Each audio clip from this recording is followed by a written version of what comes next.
Bismillahirrahmanirrahim. Assalamualaikum warahmatullahi wabarakatuh. Alhamdulillah kita ketemu lagi di perkuliahan Statistika 2. Nah, di pertemuan yang kedua ini kita akan membahas tentang konsep dasar statistika inferensia. Jadi Ibu langsung masuk ke pembahasan intinya. Kalau kemarin di pertemuan 1 kita recall kembali apa-apa yang sudah kalian pelajari di statistik 1, maka kan kalian sudah mengupas tuntas tuh tentang statistik deskriptif. Nah, di statistika 2 intinya kita akan melakukan perjalanan lanjutan dari statistik 1 tadi, membahas tentang statistika inferensia. Jadi ada dua jenis, umumnya statistika itu ada dua jenis, ada statistika deskriptif yang sudah kalian pelajari di statistik 1, dan ada juga statistika inferensia yang akan kita pelajari di satu semester ini. Nah, pertemuan kali ini kita akan bahas dulu konsep dasarnya, karena ada hal-hal penting yang harus kalian pahami, namanya dasar ya, harus kokoh pemahamannya, harus pas, harus di luar kepala, supaya kalian kenal apa sih statistik inferensia yang dimaksud, apa bedanya dengan yang sudah saya pelajari di semester lalu. Nah, sekarang silahkan masing-masing boleh buka bukunya, buku pegangannya masing-masing.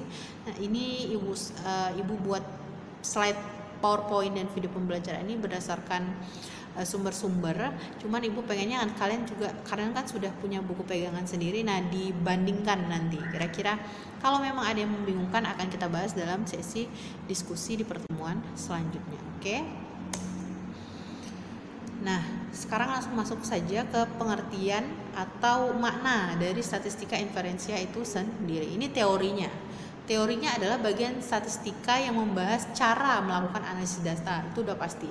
Jadi statistik itu kaitannya dengan analisis data. Kemarin sudah Ibu contohkan dan Ibu lihatkan di mana sih posisi statistik dalam skripsi kuantitatif.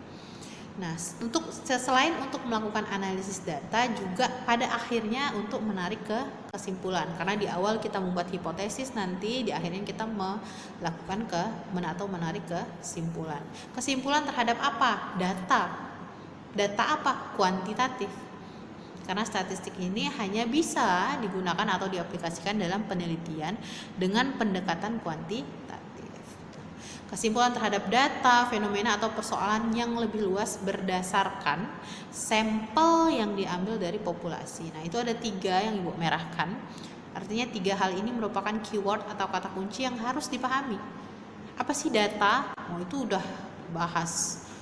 Udah lama itu, udah harus kalau tanya data itu apa ya? Enggak kebingungan lagi. Data dalam statistik itu apa ya? Sudah harus di luar kepala. Kalau di luar kepala kemana-mana, Bu. Nah, pokoknya intinya harus dipahami dengan betul data yang dimaksud tuh apa, data yang seperti apa, diperoleh pakai teknik apa. Nah, itu sudah harus paham betul. Karena kaitannya ini dengan kuantitatif, maka sudah pasti datanya kuantitatif. Tekniknya apa? Oh, banyak, bisa tes, bisa angket, bisa observasi yang bentuknya kuantitatif. Nah, itu silahkan dibuka-buka kembali. Mungkin kaitannya yang pembahasannya lebih dalam itu di mata kuliah metodologi penelitian kuantitatif. Lalu apa itu populasi dan sampel? Nah, ini juga kaitannya erat ya dengan metodologi penelitian kuantitatif. Apa sih populasi? Apa sih sampel?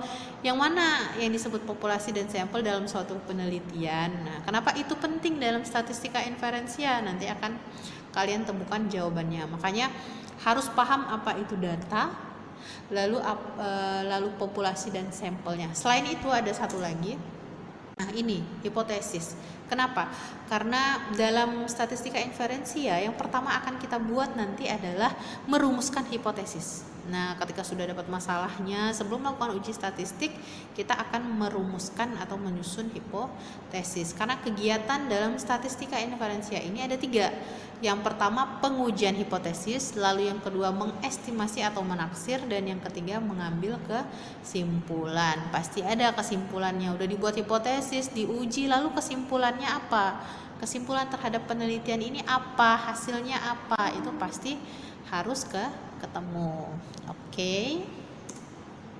Nah, dari 3 hal tadi Yang pertama data, kedua populasi sampel, dan yang ketiga hipotesis. Nih Ibu coba tampilkan ke kalian sebuah judul penelitian kuantitatif. Nah, ini salah satu contoh judul saja. Kira-kira dari judul ini bisa nggak kalian menentukan ketiga hal tersebut? Judulnya pengaruh pembelajaran PAI dengan model reciprocal learning terhadap kemampuan berpikir kreatif siswa kelas 10 SMK Muda Pontianak. SMK Muda tuh di mana ya Bu? Nah pokoknya ini sebagai contoh saja. Pontianak nggak ada yang namanya SMK Muda, tapi sebagai contoh salah satu lokasi penelitiannya saja. Nah sekarang kita bahas satu persatu ya. Dari judul ini, nah coba telah dulu.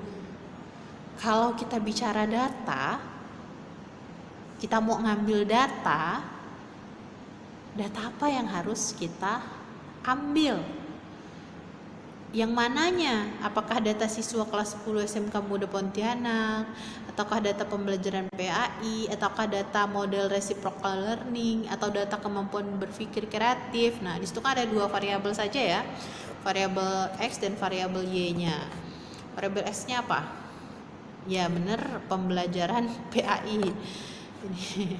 Oke, variabel Y-nya model reciprocal learning, variabel Y-nya kemampuan berpikir kreatif. Kalau variabel X-nya mau lebih lengkap, pembelajaran PAI dengan model reciprocal learning.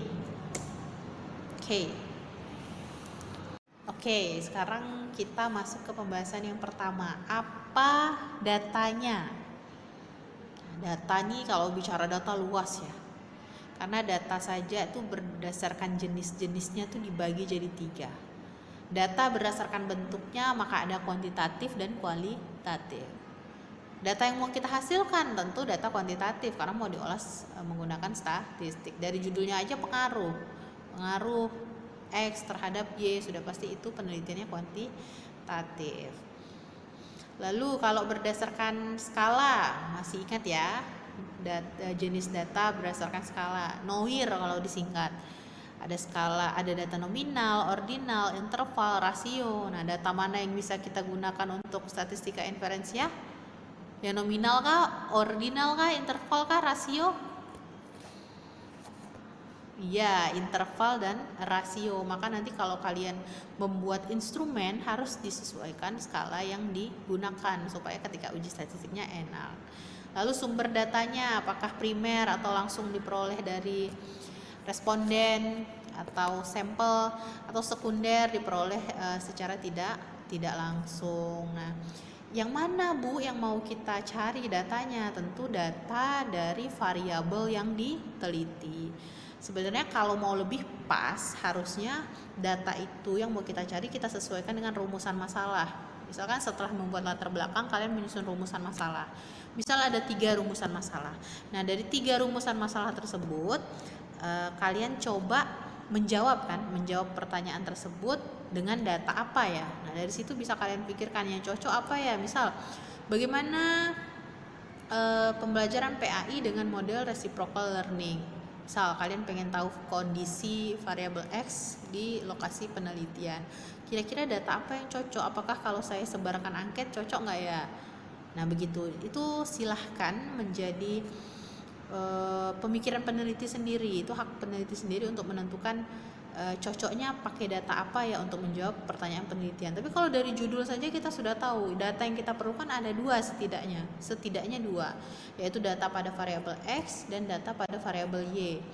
X itu yang tadi yang Ibu sebutkan, Y itu kemampuan berpikir kreatif siswa. Siswa mana? Tentu siswa di kelas 10 SMK Muda Pontianak.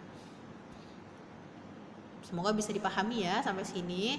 Nanti kalau mungkin ada yang masih miss, nah dibuka-buka lagi bukunya, baru nanti bisa kita diskusikan lebih lanjut jika memang masih membingungkan. Tapi yang jelas ketika terpapar suatu judul atau mungkin suatu masalah, kalian sudah bisa membayangkan data apa ya yang akan saya pakai untuk menjawab rumusan masalah yang sudah diajukan.